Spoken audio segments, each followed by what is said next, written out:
Jaya Radha Madhava Kunja Bihari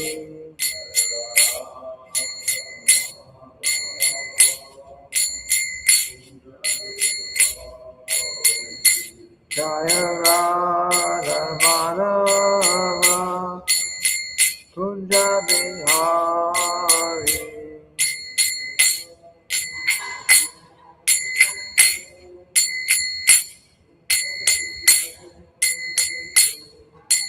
Gopi Chandra Ballabha Girivardhari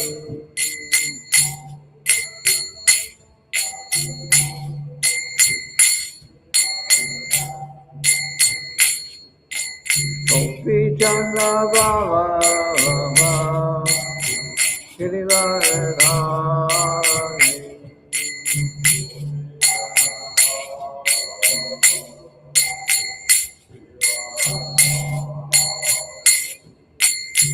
Yashoda Nandana Braja Janarandana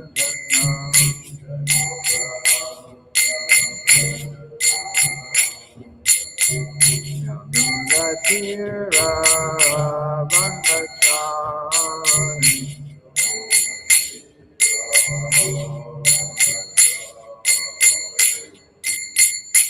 Hare Krishna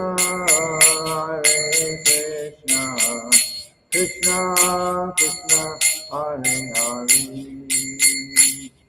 Hare Rama Rama Rama Hare Hare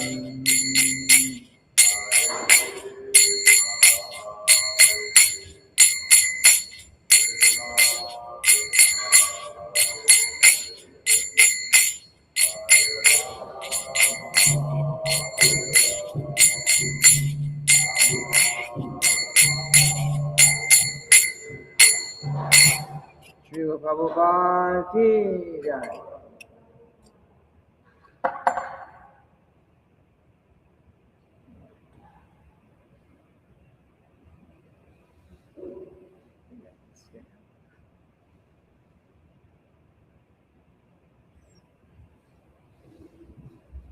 A little tired. I gotta stand up today.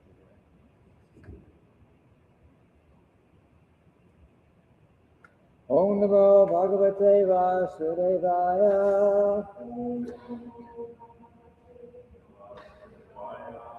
Om Namo Bhagavate Vasudevaya.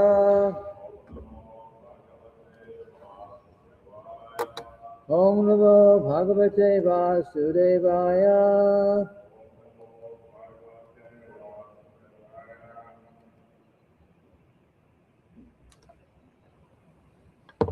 So we're reading today from the Srimad-bhagavatam, Canto 10, Chapter 1,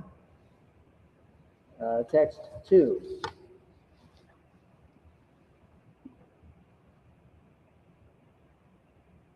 Yadoscha dharmasivasya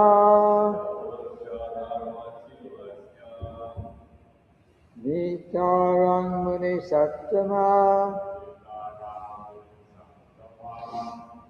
Tatram Shena Vitirnasha Vishnur Viryani Sansanaha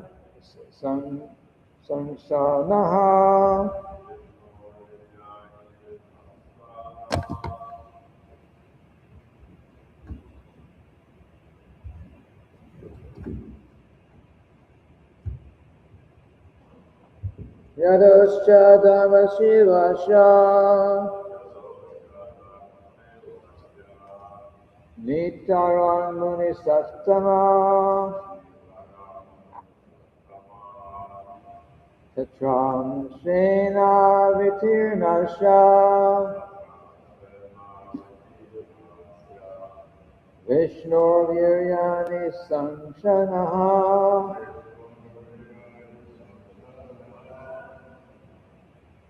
Yadoscha Dhammasivasya Vitarang Muni Sattama Tatram Sena Vitirnasha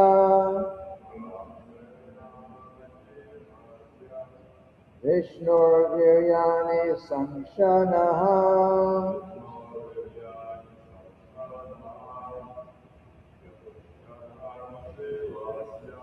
Yudhashcha Dharma Shivasha Vitarang Muni Sattama Tatram Sena Vitirnasha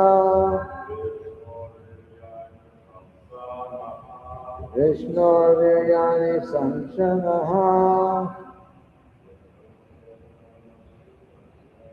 Yudhashcha Dharma Shivasha Vitarang Muni Sattama Tatram Sena Vitirnasha Vishnur Viryani Samshanaha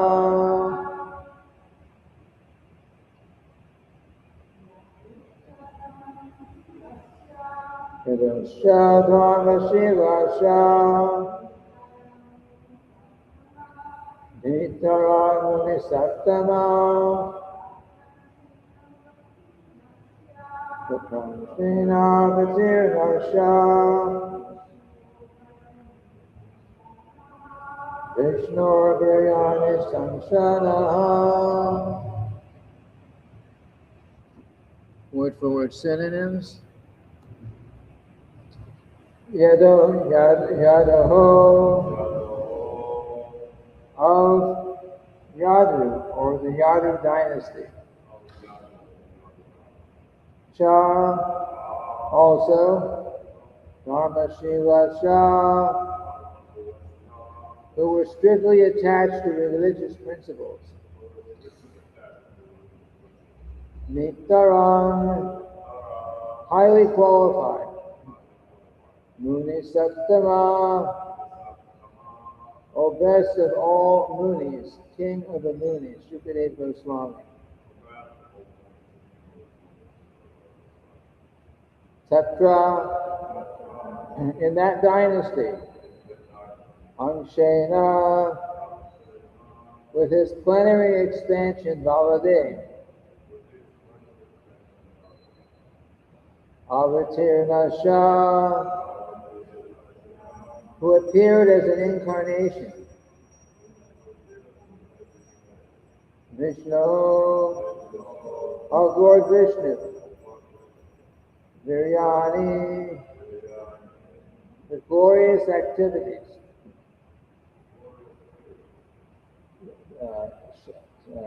Shamsa,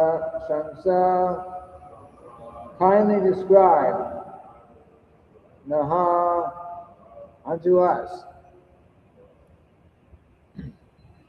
O best of Munis, you have also described the descendants of Yadu, who were very pious and strictly adherent to religious principles. Now, if you will, kindly describe the wonderful, glorious activities of Lord Vishnu or Krishna, who appeared in that Yadu dynasty with Baladev, his plenary expansion. O best of Munis, you have also described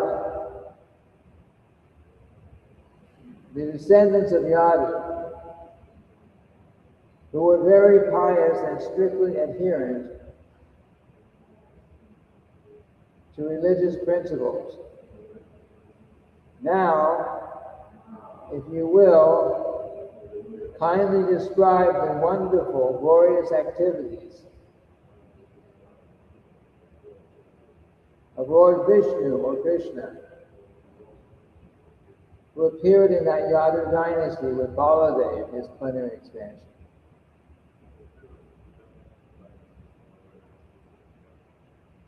Srila Prabhupada's purport. The Brahma Samhita, chapter 5, verse 1, explains that Krishna is the origin of the Vishnu Tattva. Ishvara Parama Krishna Satchidananda Vigraha Anadir Adi Govinda Sarva Karana Karanam. Krishna, who is known as Govinda, is the supreme controller. He has an eternal, blissful spiritual body. He is the origin of all. He has no other origin, for he is the prime cause of all causes.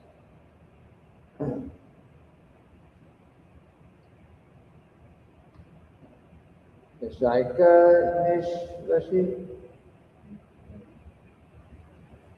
Shaika Nishvashita Kala Matavana Namya Jivanti Loma Viraja Daganandanata Vishnur Mahansa Ihayasha Kalavishesha Govindam Adi Purusham Vajami.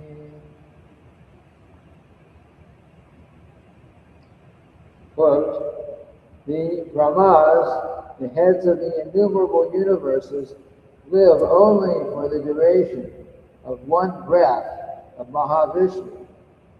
I worship Govinda, the original Lord, of whom Mahavishnu is but a portion of a plenary portion. That's verse 48 of the Bhagavad Gita. Govinda, Krishna, is the original personality of Godhead. Krishna's tu Bhagavan Swayam. Even Lord Mahavishnu, who by his breathing creates many millions upon millions of universes, is Lord Krishna's Kala Vishesha, or plenary portion of a plenary portion. Mahavishnu is a plenary portion of Sankarshan, who is a plenary expansion of Narayan.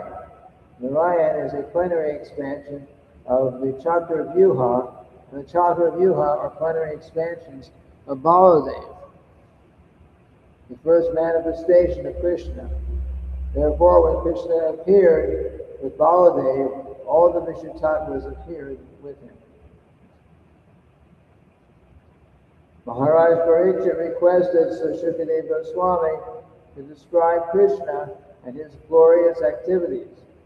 Another meaning may be derived from this verse as follows. Although Shukadeva Goswami was the greatest Muni, he could describe Krishna only partially, Anshena, for no one can describe Krishna fully. It is said that Anantadev has thousands of heads, but although he tries to describe Krishna with thousands of tongues, his descriptions are still incomplete.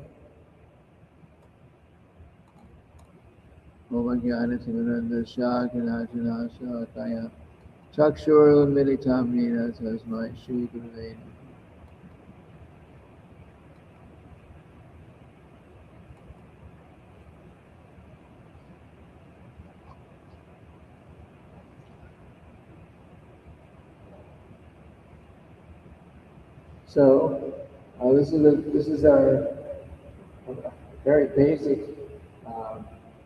important philosophy from part of our philosophy. Very first verse of the 5th chapter of the Brahma Samhita says,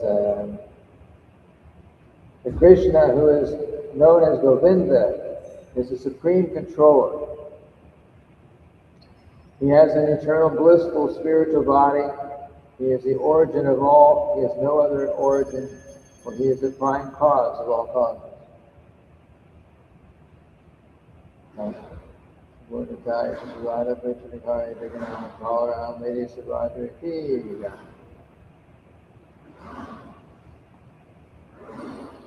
So,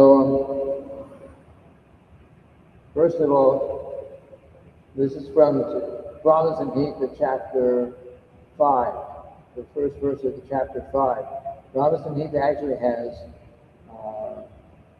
100 chapters, but only one is still available today. And Lord Chaitanya found that one chapter, chapter 5, in some temple when he was touring South India. So for Krishna, there are many forms of the Supreme Personality of Godhead, but Lord Krishna is the original, from which all the other forms have expanded. Lord Krishna is, just an example is given, just like the candle, 100 candles lined up, and you're lighting all those candles. You take one candle with fire, and from that candle you light all the others.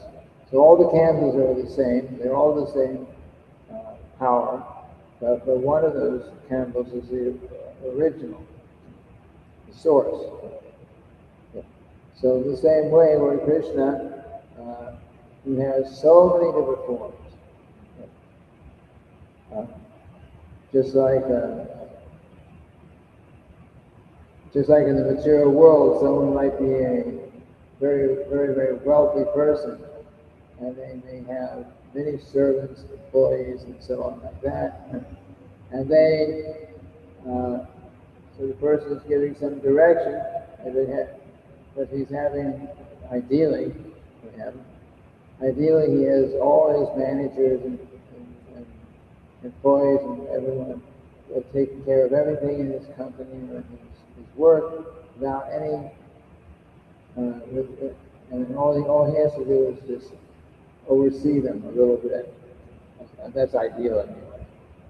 So Krishna is kind of like that. Krishna has his original form, and in that original form, he simply stays in the spiritual world and engages in his loving transcendental pastimes. He simply engages in his loving transcendental pastimes. He does not directly interfere or get involved with the workings of the material world.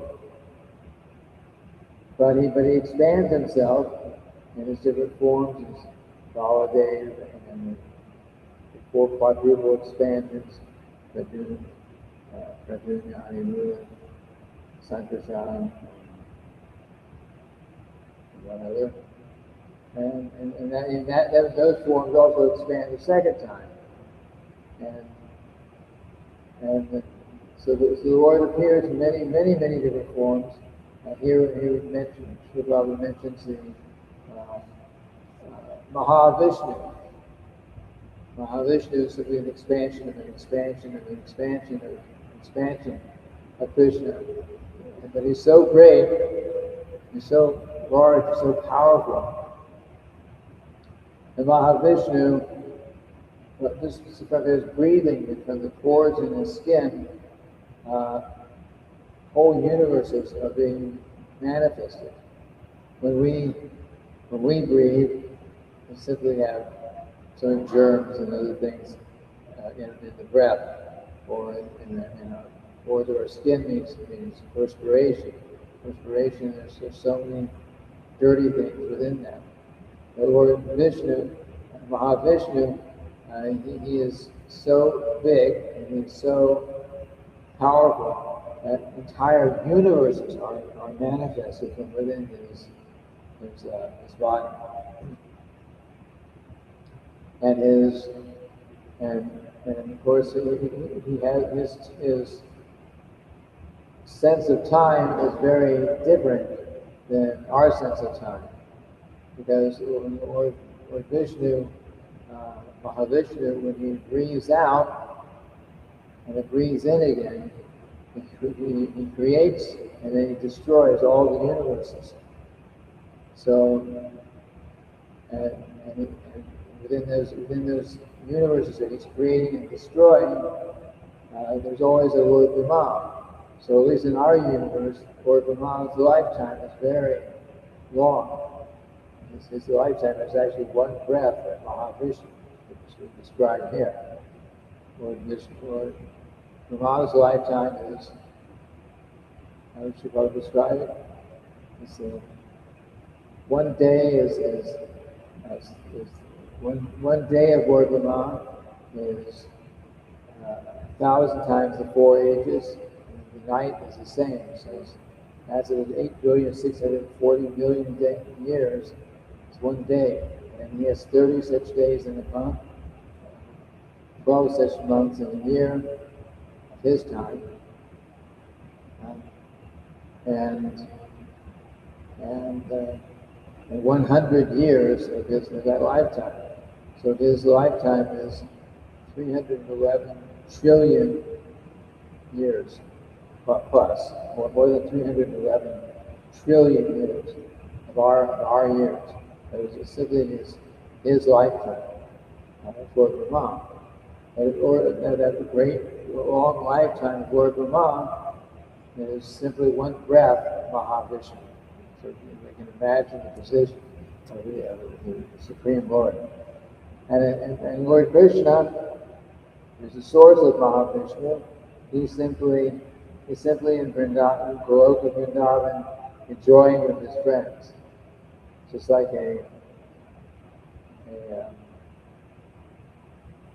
again, a wealthy person who's got a very perfect situation, in the material world.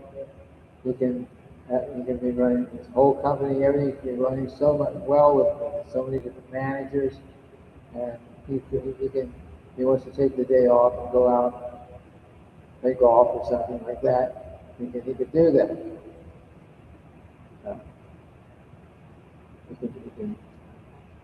So Lord Krishna is simply enjoying and in the spiritual world. Lord Krishna's whole plan, his whole program is how to give pleasure to his devotees.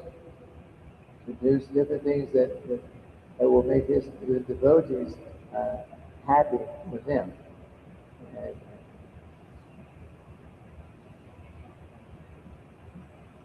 just like when Krishna is with his cowherd friends. Sometimes, one time because they want to perform some kind of transcendental activity, so the boys, Krishna made them feel suddenly they all became very hungry. And everyone became very hungry. So of course they became hungry, and they started asking Krishna, "Oh Krishna, we're so hungry. We need something to eat." So then Krishna,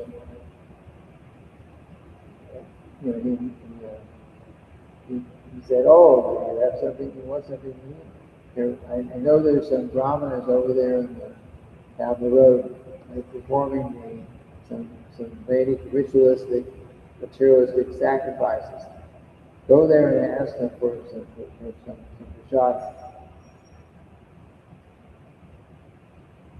Go there and ask them for prasad. Ask them for something to eat."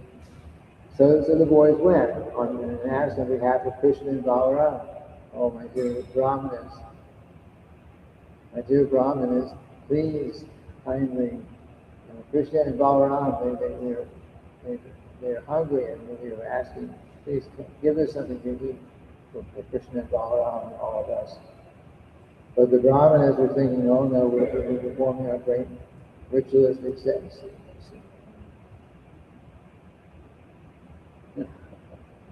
Okay. Performing our great ritualistic sacrifices and like that, and therefore we cannot give you anything. Please go away. Don't bother us, boys. So the boys went back to Krishna and Balaram and explained the situation. And then Krishna said, "Okay, but this time go again and ask. But don't ask the Brahmanas. Ask the wives of the Brahmanas. Ask the wives of the Brahmanas." And when they went to and asked the wives of the Brahmanas, the wives were actually devotees. their husbands were basically they were performing sacrifices and so on for some kind of material gain in the future, maybe going to heavenly planets or something. But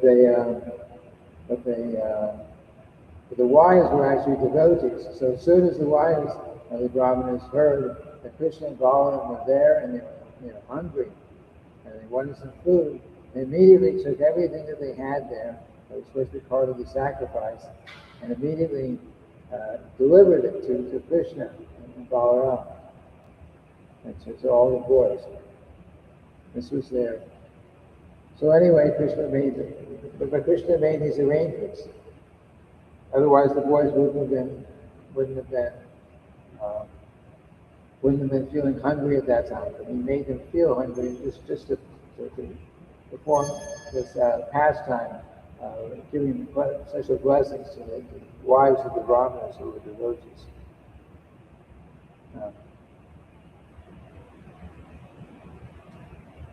So of course, in at the beginning of the first chapter of the Srimad-bhagavatam 10th Canto, so Maharaj Parikshit is asking Shukadeva Swami. He asked him many questions actually during the course of the discussion. So now he wants to hear directly about the wonderful pastimes and activities of Lord Krishna. And in reality, Krishna is so great, and Krishna's activities are so variegated that it's just that you can't even describe all of Krishna's activities. We see in the material world, if we try to talk about our own activities, or even the activities of some ordinary and popular person, you can only describe so much, because basically we're very limited.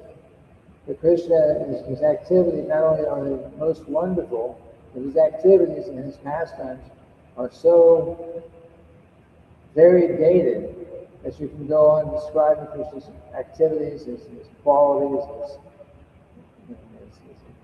his qualities. You go on explaining it again and again, and more and more and more, and you never come to an end to it. It's hard to even imagine it. And the Srimad-bhagavatam, which of course is describing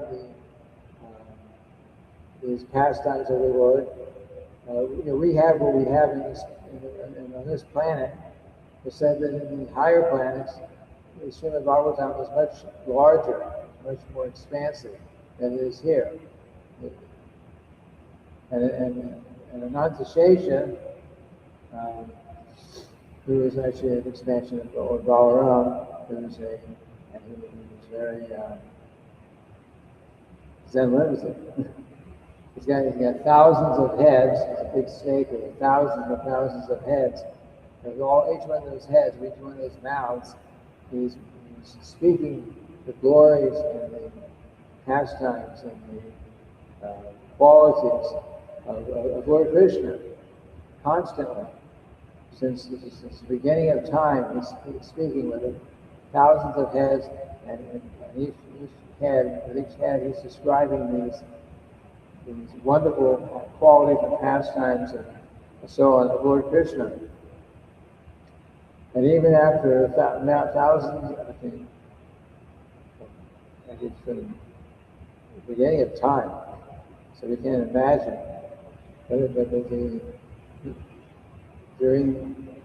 After all this time, just with thousands of heads, and each one describing a different quality or pastime or activity of Lord Krishna, still he can never come close to finishing those qualities, describing those qualities of the Lord. So we can imagine that when we go, we can fully Krishna conscious, we go back to the spiritual world, we don't have to worry that, oh, maybe I'll go back there, maybe I'll just get bored. Maybe I got.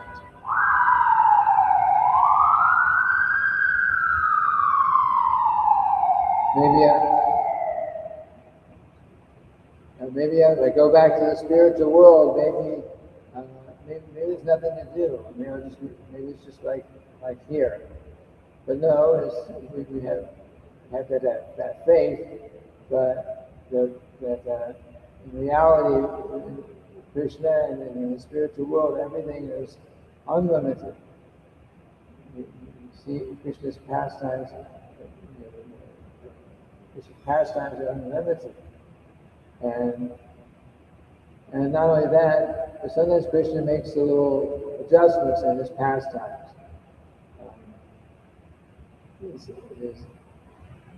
In different, when he appears in the material world, sometimes he,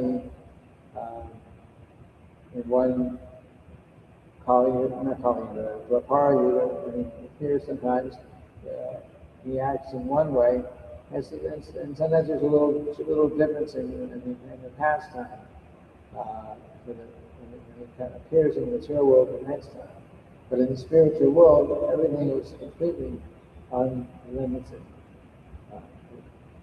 And so there's no question of ever getting bored, not having something to do, not getting tired of seeing Krishna.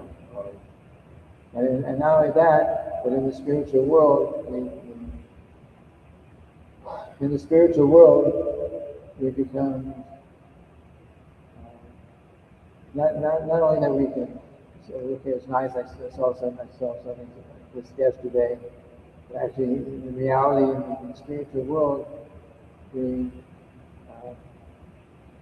are hankering to see the more and more variegated pastimes and activities of the Lord will just increase more and more.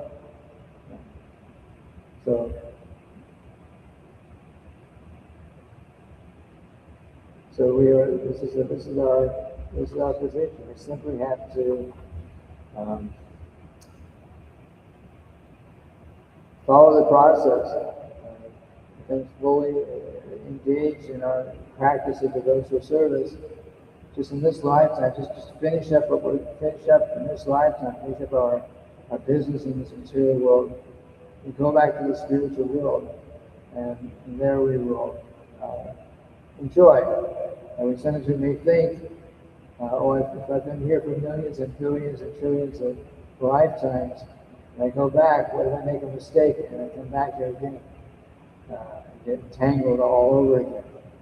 The Lord Krishna says himself that once having returned to my eternal abode, you'll never return to this material world again.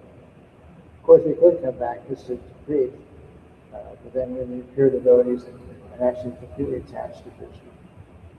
So it would be different. In the spiritual world, even though it may appear here. Sometimes great devotees come to help other conditioned souls to go back to Godhead. So that could be there, but we'll never fall back down from the spiritual world. Krishna promises that once having gone back.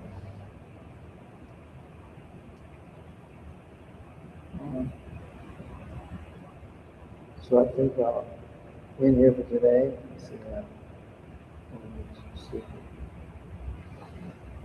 Krishna, Prabhupada ki jai.